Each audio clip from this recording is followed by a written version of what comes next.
As all of us know, the Los Angeles Clippers did get eliminated in this year's playoffs in 6 games by the Portland Trail Blazers, and going into the offseason, knowing that CP3 and Blake Griffin could potentially opt out of their deals next season, there are some questions about whether or not Doc should go ahead and trade one of them or both of them to get value for them now instead of letting them walk for nothing. Well, in today's rebuilding challenge, this is what we're going to do. We're just going to make it a whole lot easier on Doc Rivers and just release Chris Paul and not release Blake Griffin just yet because I got to get 2 players. Let's get Chalmers. Why not? 3.71 for 1 year. And we'll see. We're getting rid of a power forward. Let's get Carlos Boozer. And then we're getting a center. And of course our roster's full, but it doesn't matter because Blake Griffin is a free agent. Free agent, guys. That's a new word in the English dictionary. And we are also getting rid of DeAndre Jordan. So,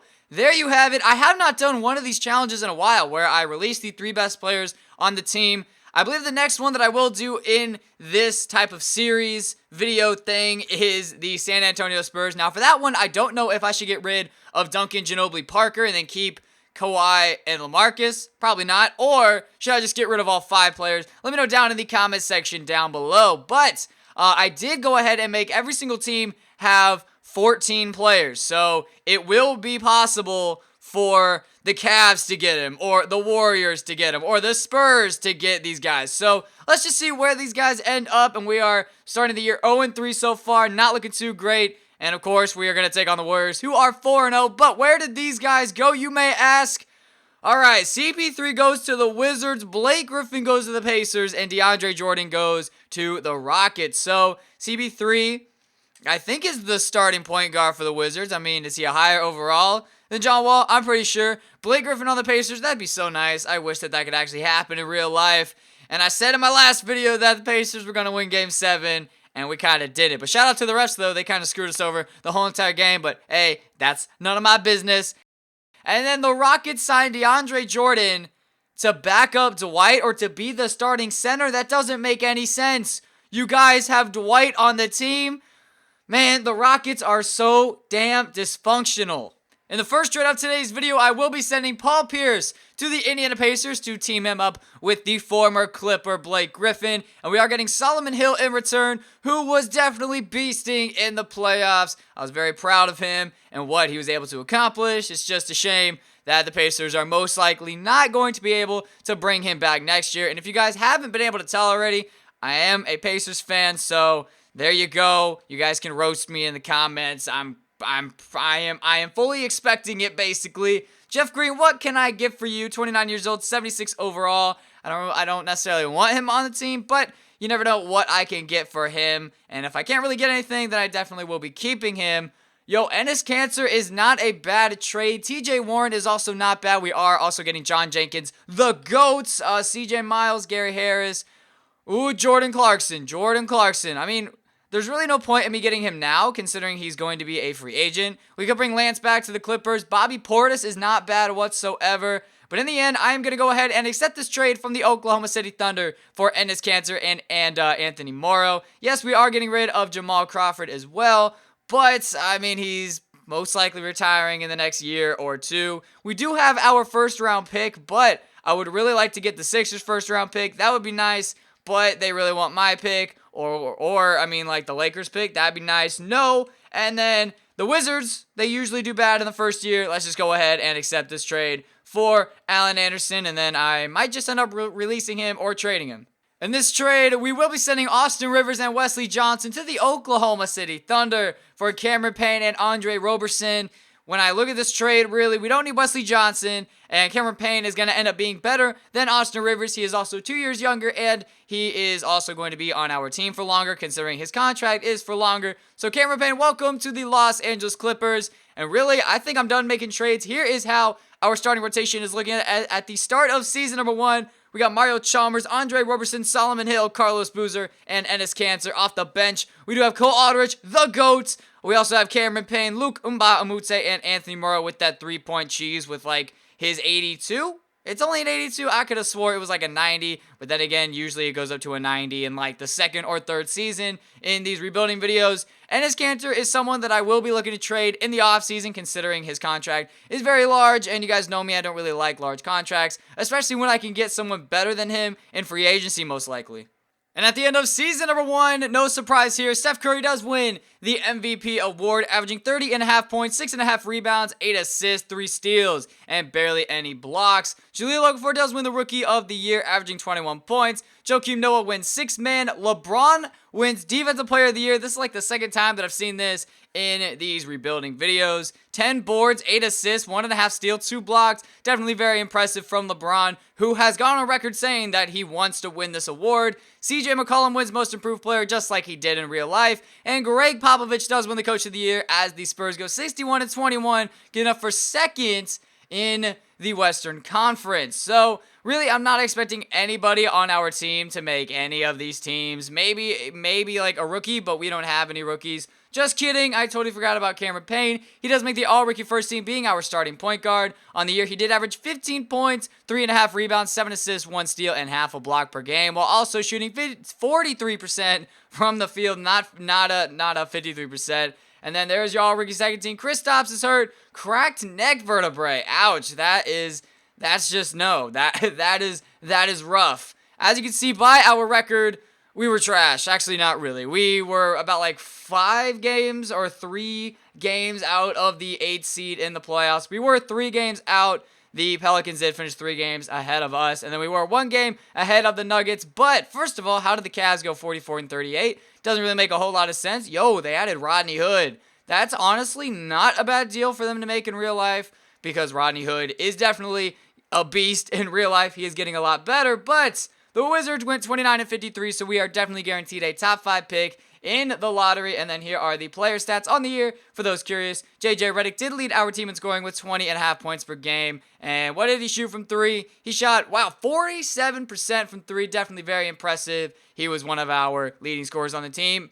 I mean, he was the leading scorer on our team, the main scorer on our team. And Chris Smoove averages 0 points. And if you're wondering why I say Chris Smoove, because that looks a lot like Chris Smoove, just saying. He has been on record saying that he looks kind of like CJ Wilcox. Let's see what happens here in the playoffs. So, yeah, the Hawks, the Hornets, the Raptors, Cavs, Pistons, the Heat all making it in the East, just like in real life. And the Warriors do end up winning the NBA championship against the Toronto Raptors. You know what, Raptors fans, y'all are losing in 5 to the Heat. Like, I'm just saying, y'all are going to lose in 5 to the Heat. That's all I'm saying. The Heat are out for a mission, and Hassan is going to beast and feast against Bismack Biyombo and Jonas Valanciunas. Man, that's all I'm saying. Let's start a nice argument in the comments section. I love it when we all can talk basketball in the comments. And as you see, Steph Curry does win the Finals MVP in 6 games, and in 42 minutes, averaged 32.5 points, 5 rebounds, 7 assists, 4.5 steals, no blocks, and 4 turnovers.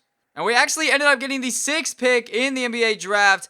I might try to move up to get the 1st pick, maybe not, but more than likely, I will be trading this pick just because if I have 3 years to win a title, I'm not going to try to wait on Jamal Murray, Diamond Stone, Scal, Buddy Hield. I'm not going to wait for these guys to progress. Instead, I'm going to get players that are already proven in the NBA and that can help me win ASAP.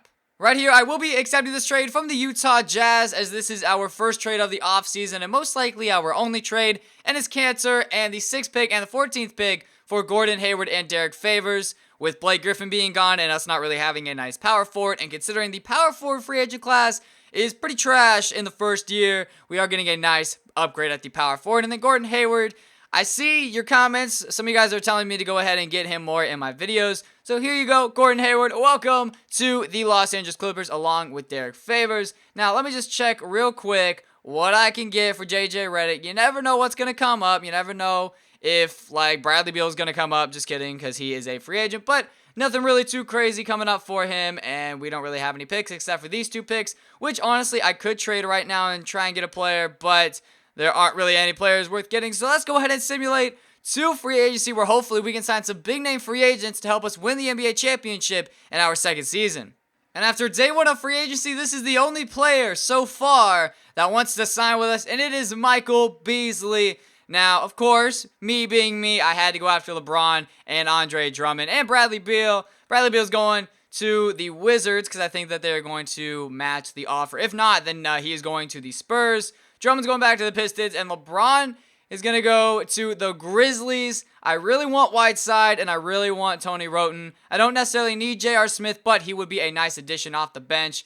And there you see it, man. LeBron goes to the Grizzlies, Drummond goes back to the Pistons, and Bradley Beal goes to the San Antonio Spurs. Whiteside, there is Whiteside, and I can afford all 3 of these players, which is definitely great. Now we do have 12 out of 13 players. Wow, I wonder if I can afford Dwight. No, I mean, like, of course I can't. I'm not really too sure who to go. Can't Blaze more. 420 Blaze it. 420 Blaze it. $4.5 million over, what, 2 years? Let's go ahead and do it. Kent Bazemore, welcome to the Los Angeles Clippers.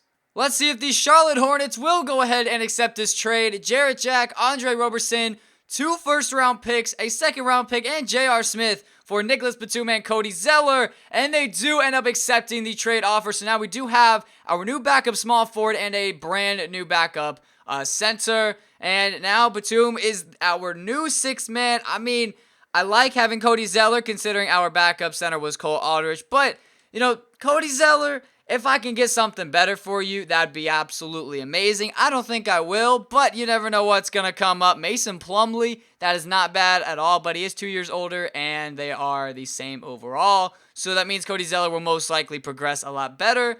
And really no centers that are coming up that are really making me want to jump out of my chair and accept a trade offer. So we will not go ahead and accept any of these trades. I mean, really, I'm fine with these trades, to be honest. Well, with this roster, let's take a look at the starting rotation. Our starting 5 is looking like this. We got Cameron Payne, JJ Redick, Gordon Hayward, Derek Favors, and Hassan Whiteside. Off the bench, we do have Nicholas Batum, Michael Beasley, Cody Zeller, Tony Wroten, and then Kent Bazemore is not getting any minutes. We are running a 9-man rotation, and I think I may want to add that to a 10-man rotation. You know what? 10-man rotation, and maybe even 11, to be honest. Actually, no, because we have Cole Aldrich, so that doesn't really make a whole lot of sense. 10-man rotation now. There is Kent Bazemore getting 11 minutes per game. I am definitely expecting us to make the playoffs this year with our newly improved roster. I was gonna say more improved, but like I don't think that that's a whoa. Okay, we beat the Thunder by 21 points. I have no idea how. Let's just hope that we can finish with a top 5 seed in the West. And at the end of season number 2, Steph Curry accomplishes the three-peat MVP award, winning the award 3 years in a row, averaging 28 points, 6.5 rebounds, 8 assists, 2.5 steals, and shot 51% from the field and 45% from 3. Brandon Ingram, who is on the Philadelphia 76ers, wins the Rookie of the Year. Joakim Noah, once again, wins the 6th Man of the Year. Anthony Davis wins Defensive Player of the Year, averaging 11 rebounds and 2.5 blocks with 1 steal. John Wall wins the Most Improved Player, considering he was on the bench last season, so it kind of makes sense for him to win this award. And Steve Kerr wins the Coach of the Year as the Warriors go 62-20, good enough for first in the Western Conference. Taking a look at the standings, we did finish with the second best record in the Western Conference, but we were 7 games behind the number 1 seed Golden State Warriors, and we were 5 games ahead of the Oklahoma City Thunder. The Rockets went 46-36 with DeAndre Jordan as their starting center, because Dwight, I forget where he went. He went to the Bucks, actually. That is where he went. And really, the West is actually looking pretty weak, to be honest. And then here are the Eastern Conference standings. The Pacers go 46-36, and they are second. The Bulls go 49-33 with Matthew Dellavedova as their starting point guard because, wow, what a surprise, Derrick Rose is hurt. Where did these guys sign? Okay, so the Wizards, they got Chris Paul, and they finished with the 6th best record. And I kind of forget where Blake Griffin went to the Pacers. They are 46-36, and then DeAndre goes to the Rockets. So really, no team that these guys went to is really overachieving. So let's just see what happens this year. Here are the player stats on the year. Gordon Hayward actually led out our team in scoring with 17 points per game. Nicholas Batum did not win the 6th Man of the Year award. I was pretty disappointed about that. I mean, 16 points, 5 rebounds, 5 assists, 1 steal, 1 block. Like, what more? What more do you want from Nicholas Batum? I mean, like, that's all I'm saying. There are the rest of the stats. Whiteside with 8 points, 12 boards, and 2 blocks. Definitely beasting on the year. And in round number 1, we are taking on the Sacramento Kings. And oh my gosh, just look at this. DeMarcus Cousins, Rondo, Pekovic, Lance. Lance, Rondo, and DeMarcus on the same team. Like, I just wish that could happen. That would be an absolutely amazing team if that could actually happen. Like, I know that there's no hard knocks for the NBA like there is in the NFL, but there would need to be hard knocks on this team. That's all I'm saying. Let's see if we can come out of the series with a win, as we do end up losing game number 1 by 12 points. We lose game 2 by 6, and just like that, we are pulling a typical Clippers move, and we are down 3-0 in the first round. And wow, we just got swept. No one's hurt though. No one's hurt. You know, we have 287 overall front court players. It's fine, but hey, you know, it is what it is. In the offseason, I am most likely going to trade JJ Redick. Just a heads up. Actually, he's on an expiring contract, and he has no player option. Probably should have traded him this season. I don't know. I might bring him back and then trade him, but next season is our last chance to win a championship, considering if you know, I don't win a championship in 3 years, then it is considered a failure. That's how these rebuilding challenges work. I have 3 years to do it, and the Warriors win the three-peat in championships. At least I'm pretty sure that they won it last year. I am pretty sure they did. If we go to league history, yep, Steph wins MVP 3 years in a row, and the Warriors win the championship 3 years in a row. This time, they do beat the Celtics in 5 games to win the 2016-2017 NBA championship, as Steph Curry once again wins the Finals MVP in 5 games, and in 38 minutes, averaged 25 points, 7 rebounds, 7.5 assists, 2 steals, barely any blocks. I mean, no blocks, excuse me, with 2.5 turnovers, 48% from the field, and 54% from 3. So, I have some bad news for you guys. As you can see, we are bringing back Solomon Hill and JJ Redick. You know, that's pretty nice. We are filling the need at shooting guard. But Gordon Hayward is gone. He is going to the Chicago Bulls, who paid him $78 million. I was so not going to overpay for Gordon Hayward. Like, listen, I thought that 74 over 4 years was a good deal. Apparently not. Like, almost $79 million over 4 years. And then I tried to get Parsons, because I was like, oh, well, if Gordon Hayward leaves and I'm just stuck with Batum and I don't really want Solomon Hill to be my backup and Blazemore, we could get Chandler Parsons. But nope, he's going back to the Rockets or the Mavericks.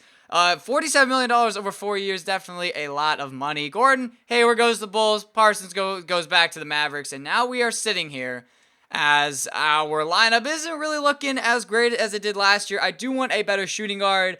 Small forward, though, I mean, maybe we can get the job done with Batum, but I'm really not too sure about that. Our power forward position is fine. Our center position is fine. Actually, wait a minute. Let me try and get a better center. Maybe Nerlens Noel. Okay, maybe we can get Nerlens Noel. We're just barely under the cap, and we're not even a top team. Of course we're not. In the first trade of Season 3, I am looking to upgrade the shooting guard position, and here we go, man. JJ Redick and Ian Clark, I did go ahead and sign them in free agency, and our 2020 second-round pick for Tyler Johnson and Allen Crabbe. As you can see, they are both 25 years old. They are both a 77 overall, and look at their mid-ranges. 96 mid-range and an 89 mid-range. Definitely crazy shooting stats right there. Obviously, I will be accepting that trade offer, but, like, take a look at the team, man. Like, that doesn't make us like a championship contending team. I was trying to search for words. It was like really weird. Nicholas Batum, what can I get for you? I'm just gonna throw you up on this trade finder, and what in the world can I get for you? You never know what'll come up. You never know if like Paul George will come up. Just kidding. He's definitely not gonna show up here. Harrison Barnes would not be bad. He is 3 years younger, but he is 2 overall points lower, and I don't need another point guard. Jeff Green, no. TJ Warren is very tempting. I do like him in this game a lot. Tobias Harris, no. Man, these trades are not looking great. And look at this trade that the Miami Heat just offered me. All I did was include the 2021 first-round pick, and we are getting such a steal in this trade. Justice Winslow and Goran Dragic. Now, if I don't have to give up Tony Wroten, that'd be nice, considering I like him more than Dragic. But he is a higher overall, and salary cap doesn't really matter, considering I'm not going on to a fourth season, excuse me. So let's go ahead and accept this trade. Justice Winslow, welcome to the Los Angeles Clippers. Now, I mean, our team is not looking bad whatsoever. We did just get an upgrade, in my opinion, at the small forward position. What are the small forwards that are here right now? I mean, Hollis Thompson, Simbular's here. Should I sign Simbular? No, I mean, we're kind of already set at center. We have Len, Aldridge, and Whiteside. We are kind of already set at that position. Real quick, even though I don't want to trade these players, Let's just see what I can get for Blazemore and Solomon Hill. You never know what'll come up. That's why I like the trade finder so much. Oh, wow, TJ Warren. TJ Warren. I really want TJ Warren. And it's not really looking like these trades are too great. Let me go over to the Suns real quick, and let's just see if I can orchestrate a trade to get TJ Warren on this team. So I have no idea if this trade will go down, but let's just see what happens, man. Cole Aldrich and Solomon Hill and Tudor Irhan for TJ Warren, Costa Koufos, and Thanasis Antetokounmpo. And they really want Kent Blazemore. That is the player that they really want. I mean, I'm trying my best to win a championship here in season number 3. I'm sorry, Kent Blazemore. It has to be done, and the Suns do end up accepting the trade offer. Well, I mean, actually, I end up accepting the trade offer, considering they're the ones that came back with the counter offer. What can I get for Blazemore? I really want him back on the team, and they are just asking way too much for Kent Blazemore. So I mean, sorry, we cannot bring him back on the team, but this team is definitely not looking bad at all. Our starting 5 and our starting rotation at the start of the final season. You got Cameron Payne, Allen Crabbe, Justice Winslow, Derek Favors, and Hassan Whiteside off the bench. We do have TJ Warren, Goran Dragic, Michael Beasley, Alex Len, and Tyler Johnson running a 10-man rotation, and then the 4 guys that are not getting any minutes. I am definitely expecting us to win a championship this season. Let's go ahead and simulate to the end of the season, and hopefully by the end of the year, we can be the number 1 seed in the Western Conference. And at the end of our final season, Russell Westbrook finally wins himself an MVP award, averaging 21.5 points, 9 rebounds, 9 assists, 2 steals, and half a block per game. Harry Giles does win the Rookie of the Year as a member of the Orlando Magic. Goran Dragic, our very own 6-man, does win the NBA 6-Man of the Year award, averaging 15.5 points, 3 rebounds, 6.5 assists, 2 steals, and half a block.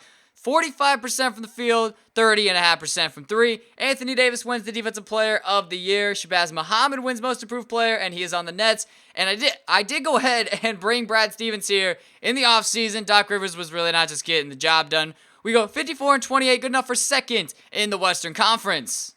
We actually finished tied for first in the Western Conference. We tied with the Oklahoma City Thunder. Here's their roster. They added Frank the Tank Kaminsky and Austin Rivers. I'm pretty sure I traded him to the Thunder in Season 1 for Cameron Payne. The Jazz are 51-31, led by Chris Dunn and Evan Turner and Enes Kanter, who makes his appearance back in Utah. Here are the rest of the Western Conference standings, and here are the Eastern Conference standings. The Wizards are 31-51, the Pacers are 50-32, and the Rockets are 49-33. So this should be very, very interesting to see what happens here in the playoffs. Our leading scorer only averaged 15.6 points per game, and we had 2 players average 15.5 or more points per game. Wow, we had, 7 players, almost 8 players score in double figures for us. Whiteside with 11 boards and 2 blocks on the year. Definitely very, very impressive. And then the 4 guys that did not average any points for us during the year. And we are taking on the Golden State Warriors. Wow, of course we are. Of course we're taking on the Warriors. The team that I just don't want to play in the first round.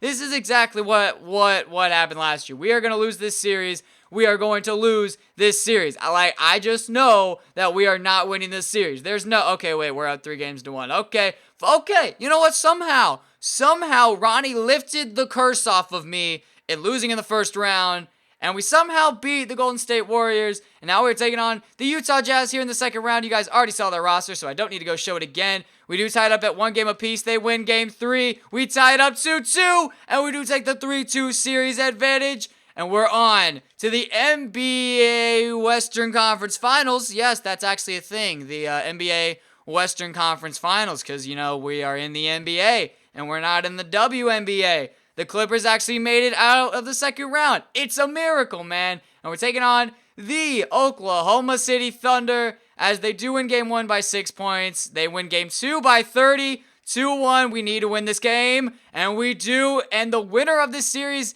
We'll be waiting for Blake Griffin, Paul George, and Miles Turner, and the rest of the Indiana Pacers. I really hope that we can win this series. And we've won 3 games in a row. Let's win 4. Just kidding. Okay. All right. Let me chill real quick. We're going to Game 7. You guys know how much I hate Game 7s in this game. We finished with the same regular season record. We are basically as good as this team, But let's see what happens here in Game 7. Oh, whoa, wow, oh my, wow. Okay, that third quarter just put us over the top, 30-14, outscoring them by 16 points. And also outscoring them by 9 points in the second quarter. And we are on to the NBA Finals. Here are all of the player stats on the game. How many players scored in double figures, man? We had, 7 players score in double figures. And for them, Durant, 6 of 22, 2 of 12 from 3. That's not going to get it done in Game 7.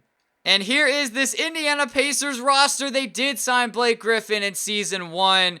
Man, this roster looks so nice. The Pacers fan in me really wants me to lose this series, but the rebuilding king in me just really wants to win this series so I can finally get a challenge that is a success.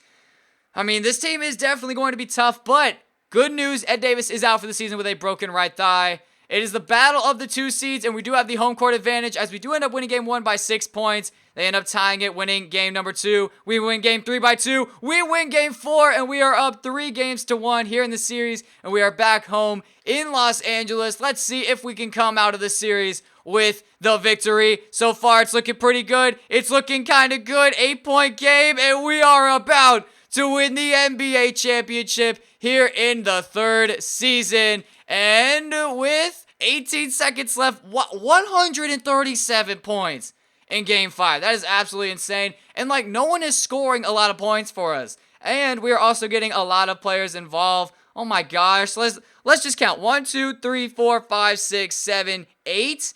8 guys, almost 10 guys in double figures for us. That is absolutely insane. And then for them, Blake Griffin and PG combined for 49 points. But it was not enough as the Los Angeles Clippers do end up winning the NBA championship here in season number 3. Here's Whiteside. Can't connect. And the Los Angeles Clippers are your new NBA champions. Well, they did it. And as they celebrate, you can just see the relief, the exhilaration that comes with winning it all. And Clark, you have to hand it to the entire organization. They worked together to get right here. And guys, what a reward for the fan base. I mean, I know one thing. They're going to enjoy this memory for a long time. And we have enjoyed our time with you folks all season long. This is Kevin Harlan saying so long. Have a wonderful summer.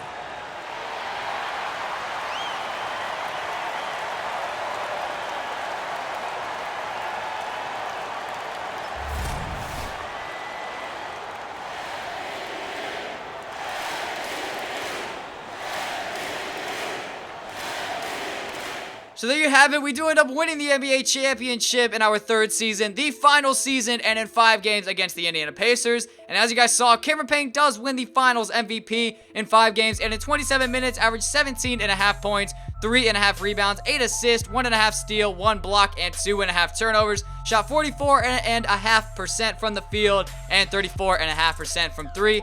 Dirk goes to the Timberwolves, and he ends up retiring. Same with Jamal Crawford, Joe Johnson, Zach Randolph, David West, and Nate Robinson, Scola, Danny Granger, Earl Barron, one of the best centers in NBA history, and that's basically it. And Dirk does make the Hall of Fame, no surprise there. But here's the championship roster led by Hassan Whiteside, Derek Favors, Justice Winslow, Cameron Payne, Goran Dragic, TJ Warren, Alex Len, Michael Beasley, Tyler Johnson, Alan Crabb, Costa Koufos, Archie Goodwin, CJ Wilcox, and Thanasis Antetokounmpo. Thank you guys so much for watching. Make sure to leave a like on the video and subscribe if you guys did enjoy. Let me know down in the comment section which rebuilding challenges you guys would like to see in the future. Thank you guys so much for watching, and I will see you guys all next time. Peace.